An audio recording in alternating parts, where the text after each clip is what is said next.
Bonjour les copains, nouvelle petite vidéo sur Final Fantasy VII Rebirth. Je vais vous montrer une de mes parties en no magie sur le Brutal 6, alors que j'ai filmé directement via la console. J'ai pas pu importer la vidéo comme je le voulais, elle était beaucoup trop grosse au vu de la qualité que je lui ai mise. Mais c'est pas grave, je vais pouvoir donc filmer mon écran et tout simplement vous retransmettre ce combat. C'est un combat que j'ai perdu sur Gilgamesh et on va voir en fait, on va analyser le combat en entier et voir un petit peu ce qui s'est passé. Apprendre un petit peu de ses erreurs.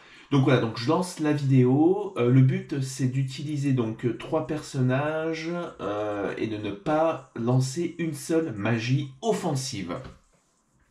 Donc mon équipe composée de Claude, Barrett et Tifa, avec Tifa en pièce maîtresse.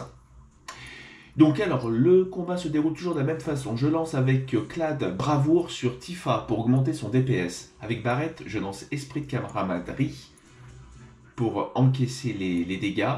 Et avec Barrett, toujours, je lance Hâte sur Tifa.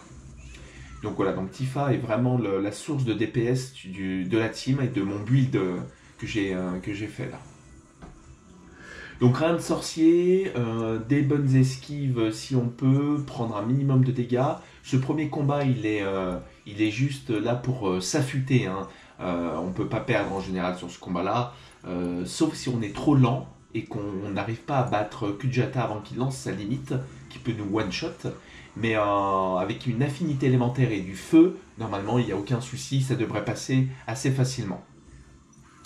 Donc voilà, donc je monte bien sûr le DPS de Tifa avec des enseignements secrets, mais des enseignements secrets supra qui sont supérieurs. J'en lance 2 et derrière je fais des piquets du talon. C'est pas le planter du bâton, c'est le piquet du talon.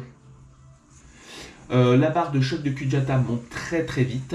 Et donc le build est composé aussi d'un élément très fort, c'est les limites avec le transfert transcendantal de Clad que je pompe sur Tifa pour pouvoir avoir un maximum de jauge de limites et de lancer les limites assez régulièrement qui sont très très puissantes.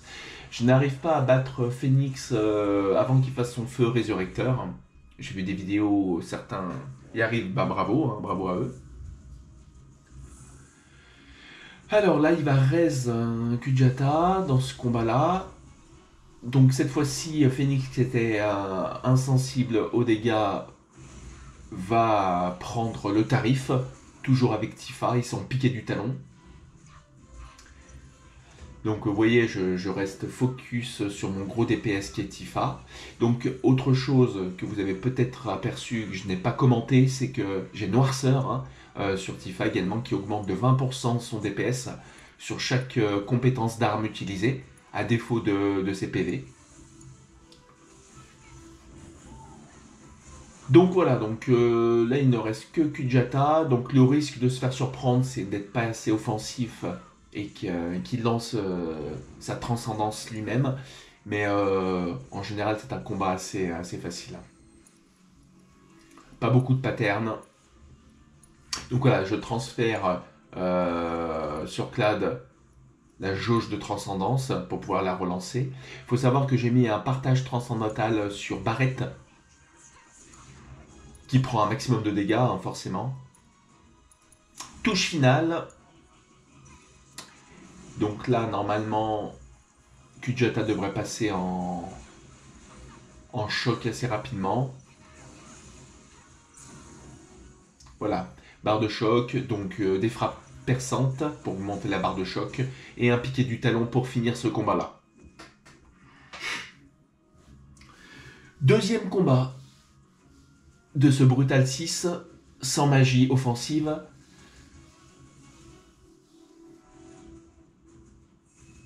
Donc Bahamut et Titan. En général, on a pour habitude de focus Titan, qui est le plus simple des deux. Mais on peut focus directement Bahamut également, hein. Ça marche aussi. Hein. J'ai réussi en fait à passer avec les deux stratégies. Donc voilà, donc j'ai lancé Bravoure, j'ai lancé Hâte sur Tifa, Esprit de camaraderie, je n'arriverai jamais à le dire ça, de Barrett. Et on focus le bouclier de Titan.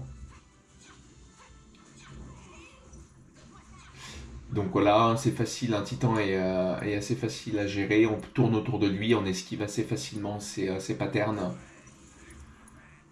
Donc avec Barrett, bah, c'est mon soigneur, avec Clad, j'ai des air soins avec Clad et Barrett. Donc voilà, il est en fragilité, son bouclier vient de tomber, donc là on va monter la barre de choc le plus rapidement possible. Je vais lancer, je pense, une limite avec, voilà, avec Clad. Avec Barrett, on n'oublie pas de faire sa compétence spéciale avec le triangle. Derrière, donc, bah, Titan prend la sauce. Prend la sauce, il va passer en choc dans pas longtemps. Bon, Bahamut qui nous fait des misères dans le dos, hein. Donc choc transperçant pour vraiment accélérer le choc.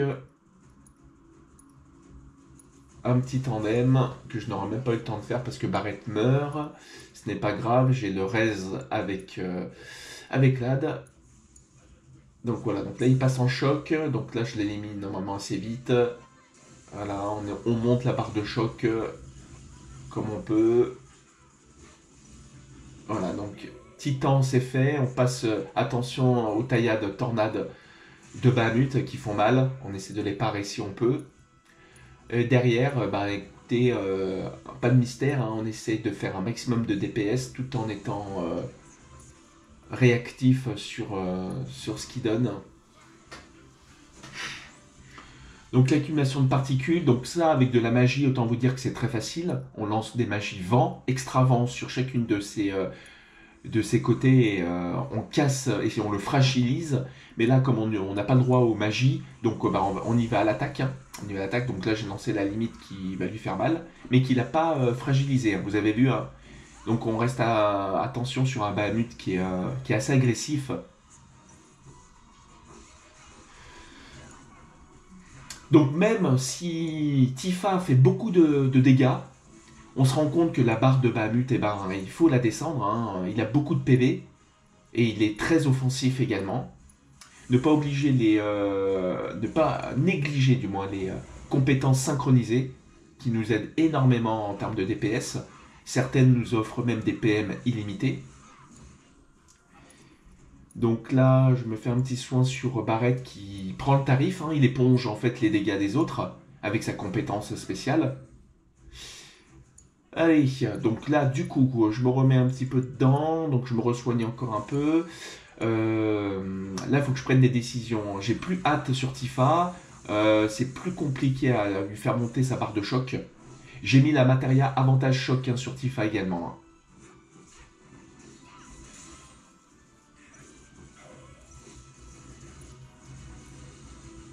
Voilà, on esquive ou on part.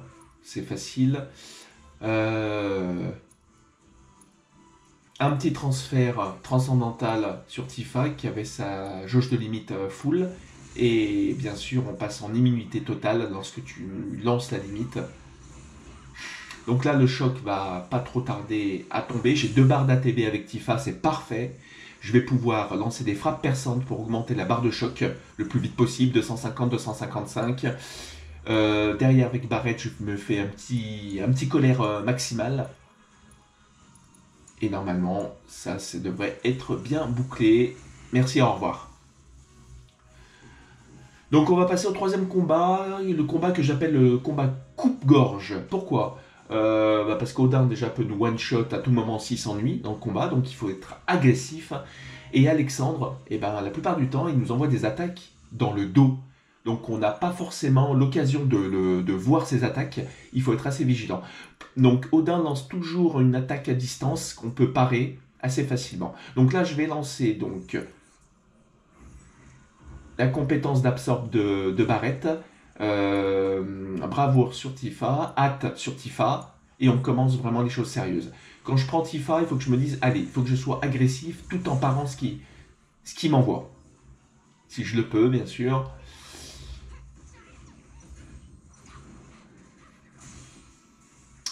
Voilà, donc les rayons guidés qui peuvent faire très très mal d'Alexandre, hein. Ça, c'est vraiment une saloperie, ces rayons guidés. Enseignement supra, 2 fois. Derrière, j'ai assez de DPS. Là, j'utilise pas ATB Boost assez souvent. Là, en regardant la vidéo, je vois mes défauts. Je vois ce qu'il faut que j'améliore. Donc, transfert transcendantal assez rapidement dès que Clad a une barre d'ATB. Je lance la transcendance sur Odin qui va le faire disparaître parce qu'il va prendre beaucoup de dégâts à ce moment-là. Donc voilà, donc piquer du talon avec Tifa. Donc j'enchaîne Odin. Il va disparaître normalement, voilà. Donc là, tout de suite, on se focus sur Alexandre. Sur ses bras notamment. Donc lui, c'est un gros plot, il bouge pas, mais il nous fait chier. Heureusement que Tifa a un gros DPS et qu'il est sensible aux dégâts physiques au niveau de ses bras. Là, c'est pareil avec la magie. On lance des magies foudre et en extra foudre, et c'est le tour est réglé. Hein. On esquive ce qu'il y a au sol. C'est un combat très visuel, Alexandre. Donc on peut largement esquiver ce qui nous envoie, qu'on le voit et qu'on est face à lui. Donc là, je savais pas trop quoi faire. Je crois que j'hésitais un petit peu. Je me suis dit, est-ce que je lance une compétence synchronisée? Oui, pourquoi pas. Allez, la barre de choc, il faut qu'elle monte vite. Donc l'avantage, c'est qu'Alexandre, il rentre vite en choc. Il est très sensible. Ça, c'est une chance. Et donc là, une fois qu'il est en choc, par contre, si on veut pas se prendre le jugement divin qui va nous one-shot, il faut qu'on aille très très vite. L'avantage d'avoir Tifa dans sa team, c'est qu'elle monte la barre de choc. Et encore là, je ne l'ai pas trop monté, hein, je trouve. Heureusement que mes autres personnages ont fait le travail en termes de DPS.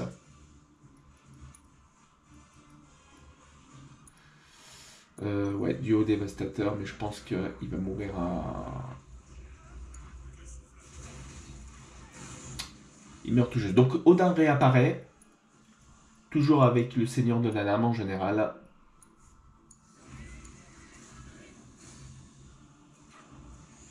Et la rage de Sleipnir. Là, j'ai pas eu le temps de parer, c'est dommage, j'aurais pris moins de dégâts, c'est dommage. Alors là, le but, c'est de tomber Odin en utilisant le moins de PM possible pour en garder le plus qu'on Gilgamesh. Donc on switch de perso, on essaie de faire un maximum de barres d'ATB. Donc le choc, il est plutôt bien placé. J'ai Tifa avec 2 barres d'ATB, donc des frappes perçantes et du triangle, et on n'en parle plus. Donc rien de compliqué pour ces 3 combats, du Brutal 6 sans magie. C'est assez gérable. C'est le combat suivant qui pose des problèmes, Gilgamesh. Gilgamesh qui est très agressif et qui nous met des malus assez régulièrement. Donc c'est un combat qu'il faut que je peaufine. Donc Gilgamesh, il focus tout de suite le personnage que tu contrôles. Donc tu peux tout de suite parer. Voilà, là c'est une immune. Donc derrière, bravoure sur Tifa, dans mon build. La barrière avec Barrett. Et la hâte sur Tifa pour accélérer ses barres d'ATB. Esprit, donc enseignement supra. Donc là, je suis plutôt bien parti. Bon, voilà, j'ai pris les 1001 avec Claude, mais il m'a pas changé en crapaud, ça c'est cool. Donc Barrett prend cher, hein. Par contre c'est lui qui absorbe tout pour la team. Donc la croix ravageuse, facilement esquivable, hein, en reculant. Donc là on tourne, on essaie de switcher un maximum de personnes, on évite le tourbillon qui nous pose.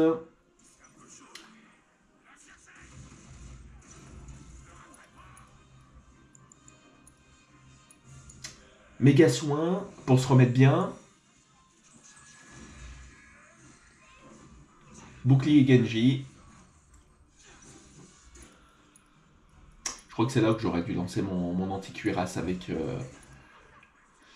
Tifa. Je sais pas si ça enlève le bouclier Genji, il faudra que j'essaye. Donc là, bien joué de ma part, je lance la limite au bon moment pour absorber bien sûr tous les dégâts qu'il va m'envoyer. Donc derrière, j'essaie difficilement de remonter la barrette qui prend cher et d'ailleurs qui meurt. Donc la barrette meurt, je me dis que sa barre de choc monte assez vite.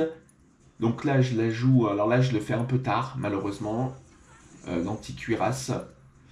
Du coup, je me tâte un petit peu, je me dis qu'est-ce que je fais? Non, il faut que je garde Tifa pour maximiser la barre de choc.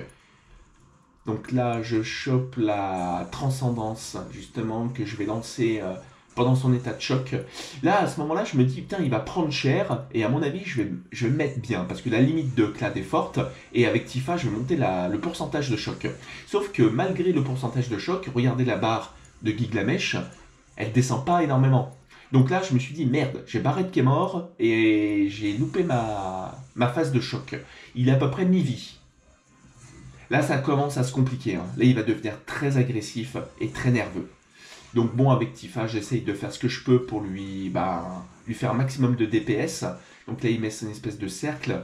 Donc on est à distance. J'ai pas beaucoup de mecs à distance, moi, à part Barrett et Clad de temps en temps, avec ses coups d'épée. C'est plus difficilement gérable. Là, je comprends pas pourquoi vraiment je me suis mis dans le mal, parce que mes persos sont pas mal. J'ai de la vie. J'ai encore des PM. Normalement, j'aurais dû mieux gérer ce combat. On va voir qu'est-ce qui est... Alors là, je lance Kujata, je me suis dit, tiens, pourquoi pas une invocation pour m'aider un peu à faire du DPS. C'est peut-être pas ce que j'aurais dû faire à ce moment-là. Je pense que ça, clairement, c'est une erreur. Derrière, avec Tifa, c'est là, il faut que je sois plus concentré, j'aurais dû parer. J'ai voulu aller trop vite et je vais prendre trop de dégâts. Voilà, là, je prends des dégâts. Tifa, il me met mal, hein, ce con, hein.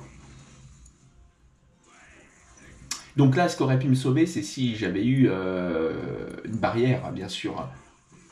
Là, les prochains combats, je vais jouer avec le mur protecteur. Hein. Surtout contre Gilgamesh, je crois que c'est indispensable.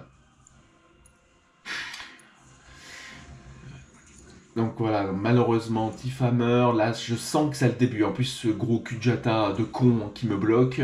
Là, je sens que ça sent très mauvais pour moi. Barrett se fait one-shot. Et là, derrière... malheureusement, même si j'esquive, voilà, ça va très vite. Hein. Vous voyez, j'étais plutôt bien, et puis d'un coup, on se relâche un peu, et on se fait découper. Clairement, ce combat, c'est le plus dur. Après Sephiroth, c'est dur, mais je pense qu'il est largement gérable. 9 minutes 10, pour un peu moins que la moitié de sa barre de vie. Je pense qu'en 13 minutes, ça peut être géré. 13-14 minutes, un combat sans magie, ça peut tomber. Avec cette méthode-là. Voilà les copains, j'espère que ça vous a plu. Et je referai une vidéo peut-être qu'avec Sephiroth. Et je vous montrerai le détail de mes matériaux également et comment j'ai équipé mes mecs. On peut pas gagner à tous les coups, mais on apprend avec les défaites. Merci, à bientôt.